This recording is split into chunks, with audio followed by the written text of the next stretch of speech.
इस वक्त की बड़ी खबर मध्य प्रदेश की राजधानी भोपाल से है। भोपाल में बैटलफील्ड हक मांग रहे युवाओं पर बरसी लाठियां, पानी की बौछारों से दबाई गई आवाज। सत्ता का हंटर या लोकतंत्र की हत्या। सीएम आवास घेरने निकले भीम आर्मी कार्यकर्ताओं को पुलिस ने सड़क पर घसीटा और लाठियां बरसाईं, कई लहूलुहान। संविधान समाचार न्यूज। राजधानी की सड़कें सोमवार को एक बार फिर लोकतंत्र के दमन की ओर गवाह बनी। अपनी मांगों को लेकर शांतिपूर्ण मार्च निकाल रहे यूजीसी समर्थकों और भीम आर्मी के कार्यकर्ताओं पर पुलिस ने उस वक्त कहर बरपा दिया जब वे मुख्यमंत्री आवास की ओर बढ़ रहे थे। आलम यह था कि पुलिस ने ना उम्र देखी न जज्बा, बस लाठियां भांजी और बर्फीले पानी की बौछारों से युवाओं के जोश को ठंडा करने की कोशिश की गई। जब नारों की गूंज पर भारी पड़ा पुलिस बल, दोपहर 2 बजे अंबेडकर मैदान से जय भीम के नारों के साथ सैलाब उमड़ा। तभी पुलिस ने बैरिकेड लगाए, जिससे प्रदर्शनकारियों ने चंद मिनटों में ढहा दिया। दोपहर 3 बजे पुलिस ने बिना किसी बड़ी चेतावनी के वाटर कैनन खोल दी। कड़ाके की ठंड और पानी की मार से कई कार्यकर्ता सड़क पर गिर पड़े। शाम 4 बजे ततर-बतर होती भीड़ पर पुलिस ने लाठी चार्ज किया। जवाब में प्रदर्शनकारियों ने जमकर नारेबाजी की। भीम आर्मी का सीधा वार, यह सरकार कायर है। मल्हारगंज तहसील संयोजक हर्ष रवि चौधरी ने फटे कपड़ों और खून से सने माथे के साथ दहाड़ते हुए कहा, हम कोई अपराधी नहीं, इस देश के नागरिक हैं। सत्ता के इशारों पर पुलिस ने हमें जानवरों की तरह पीटा है। लाठियों से सिर फोड़ सकते हो, लेकिन हमारी हौसले नहीं। सवाल है कि संवाद क्यों नहीं? अगर युवा अपनी मांग लेकर आ रहे थे तो लाठी चलाने से पहले किसी जिम्मेदार मंत्री ने उनसे बात क्यों नहीं की? पुलिसिया बर्बरता। क्या भीड़ को नियंत्रण करने का एकमात्र तरीका सिर पर लाठियां मारना ही बचा है? आंदोलन कुचलने की जिद। सत्ता के गलियारों में बैठे लोग आखिरकार यूजीसी के इन नियमों से इतने क्यों डरे हुए हैं?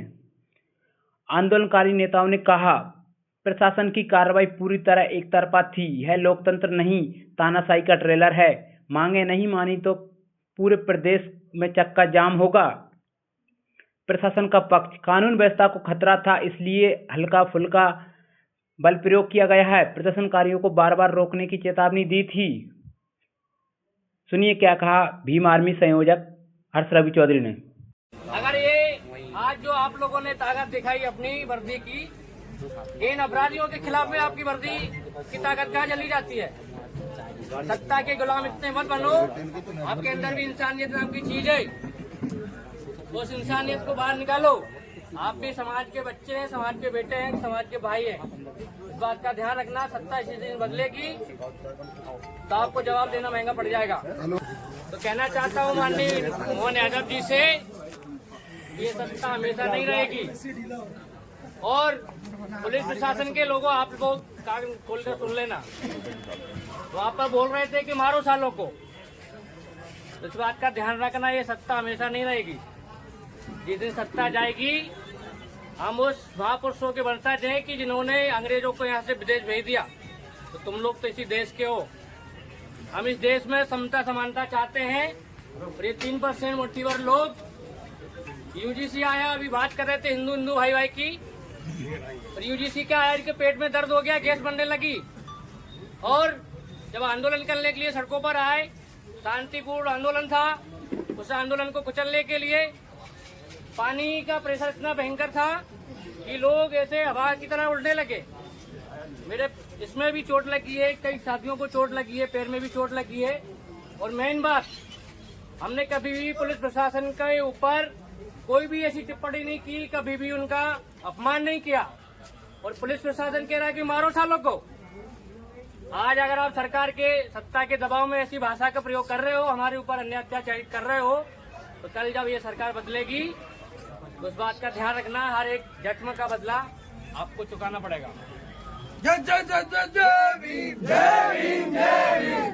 हिटलर भी एक अपने अहंकार में आया था, जनरल डायर भी अपने अहंकार में आया था। शहीद उधम सिंह ने उसको लंदन में जाके गोली मार दी थी। हम लोग नहीं चाहते कि वापस से टाट्या मामा बन जाए, बिरसा मुंडा बन जाए और उधम सिंह बन जाए। हमारी लड़ाई आप लोगों से नहीं है, इस बात का ध्यान रखना। हमारी लड़ाई सरकार से, मनवादी लोगों से, मनवादी विचारधारा से। लड़ाई किसी भी व्यक्ति विशेष से नहीं है। लड़ाई किसी भी पुलिसकर्मी से नहीं है, लेकिन अगर इस अहंकार में आकर के आप काम करेंगे, भोली वाली जनता के ऊपर लाठीचार्ज करेंगे, तो ये अच्छा नहीं होगा आप लोगों के लिए। ध्यान रखना इस बात का। आप लोगों को लग रहा होगा कि आज संख्या कम थी तो आप लोगों ने मार लिया। क्या आप लोगों को इस चीज की खुशी मिली? अगर उस पानी के प्रेशर से कोई व्यक्ति मर जाता या और कुछ घटना हो जाती, उसके घर परिवार की जिम्मेदारी कौन लेता?